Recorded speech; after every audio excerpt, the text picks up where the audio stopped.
Okay, welcome back, viewers. We are going over my original film, Sidefx, created back in 2005.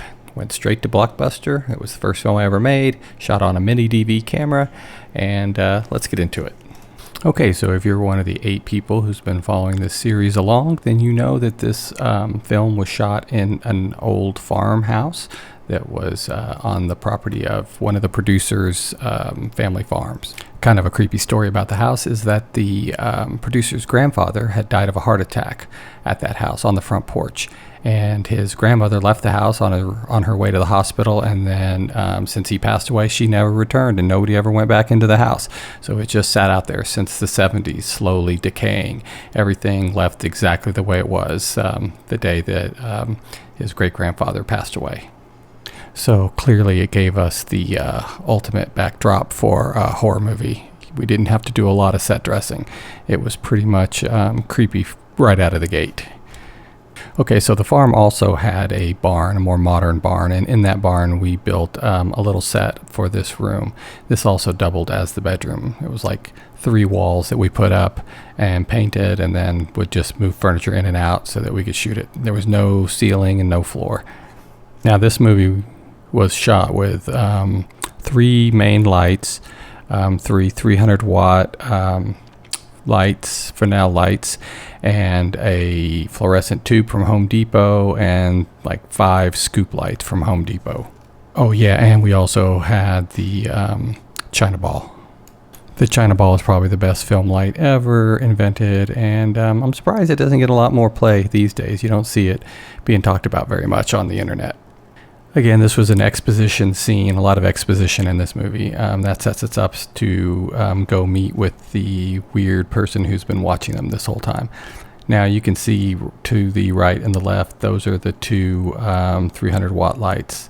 For some reason, I decided that putting these green gels on them would give it a more horror film look, more cinematic, filmish look.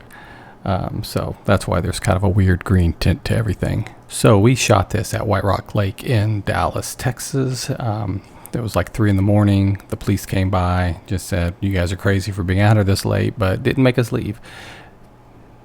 So this was shot on the DVX 100, and it did not have the greatest low light capabilities. So a lot of the lighting that we had to do was utilizing, car headlights, for instance, to kind of light up this scene the best we could, because we did not have a generator that we could use out here because we were recording dialogue.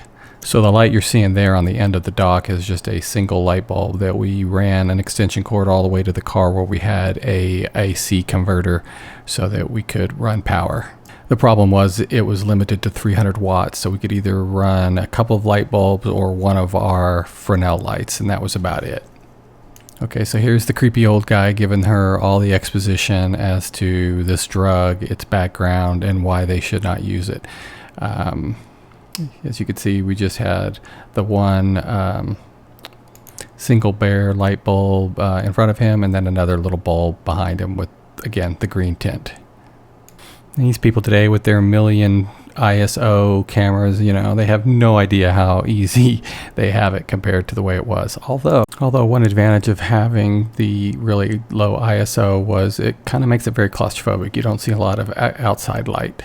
Okay, so adhering to the show it, don't tell it philosophy of filmmaking, rather than just have him tell us about this drug, we also created this medieval backdrop of the flashback story.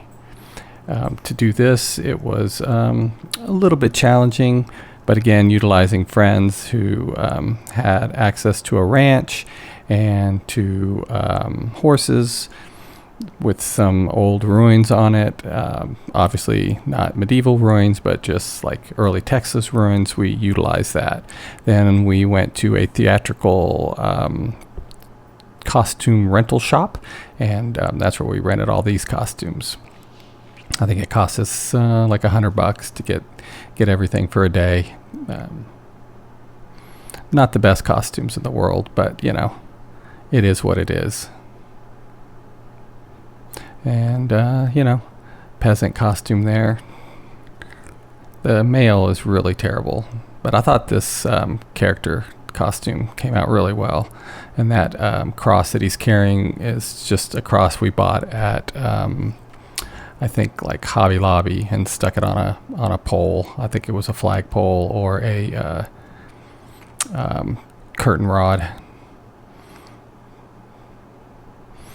So yeah, more stuff we got from the Halloween stores, and set up our little dolly shot right here to show the dead peasant. That stake fell off of his chest like a second after we go out of frame. I know you're thinking, man, this guy's crazy, trying to make a no-budget film and then having historic type of flashbacks, but you know, I thought it added production value. It ended up coming out pretty cool. So anyways, until next time, that's where we're at. This is kind of fun. On the top, you can see the original DVD cover art for the US domestic release, and then below, I believe that is the German release of the film. They changed it up quite a bit, as you can see.